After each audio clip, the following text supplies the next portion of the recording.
Nigeria's unreliable electricity supply and rising fuel costs are pushing micro businesses such as laundry shops, welders, tailors, and salons to adopt solar power as a cheaper, more consistent alternative to generators.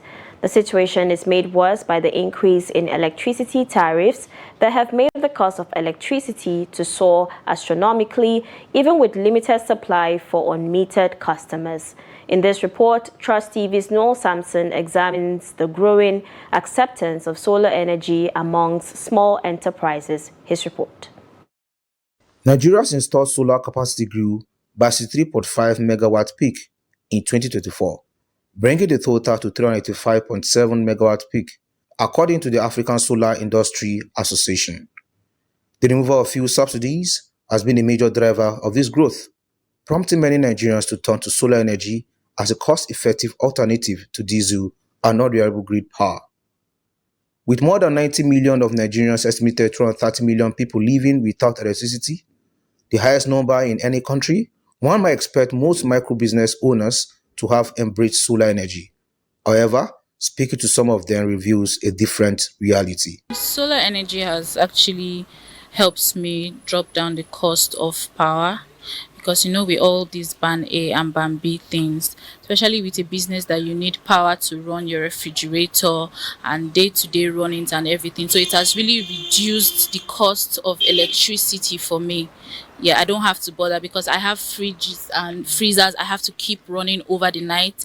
They don't need to go off, so I needed lights often. So it actually reduced the cost of electricity for me. The reason why I don't use it in my shop, because it's very, very, very, very expensive for me.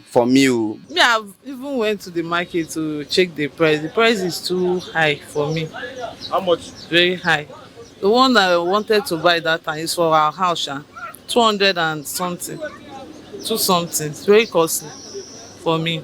Adding her voice, solar energy expert Blessing Wokocha explains that there are affordable solar options suitable for small businesses. Because most of them, by the time we go approach them and they want to talk to them on why they need solar system, they all want to buy into the idea. They all want the solar system because of its noiseless and how sleek the system looks, you understand? But then they don't have the capacity to finance it all at once. So sometimes we've helped a lot of them by, you pay part payment, then split the payment. But most of the time, it's not favorable because at the end of the day, by the time we want to get our money, it's always very difficult. The solar generators is far more the cheapest right now for them to buy into.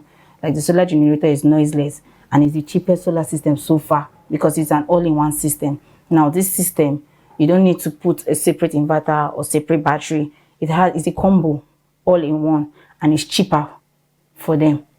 So if they go for the solar generators, it lasts longer and it helps them. At least it's even the money, it's not going to be as high as it's supposed to be. However, concerns persist as reports of solar panels catching fire on rooftops and in shops have made some Nigerians hesitate about making the switch. Solar panel installers explain the causes of these incidents. Using substandard materials, also using quack engineers, it's also going to affect the installation. So installing solar panel in shop, house, residence, farms is not a bad thing. Most people they prefer a cheap quote. They prefer someone giving them something lesser, something they can afford, not minding something that is quality. Unlike fossil fuels, which are expensive to extract and will eventually run out, sunlight is free and inexhaustible.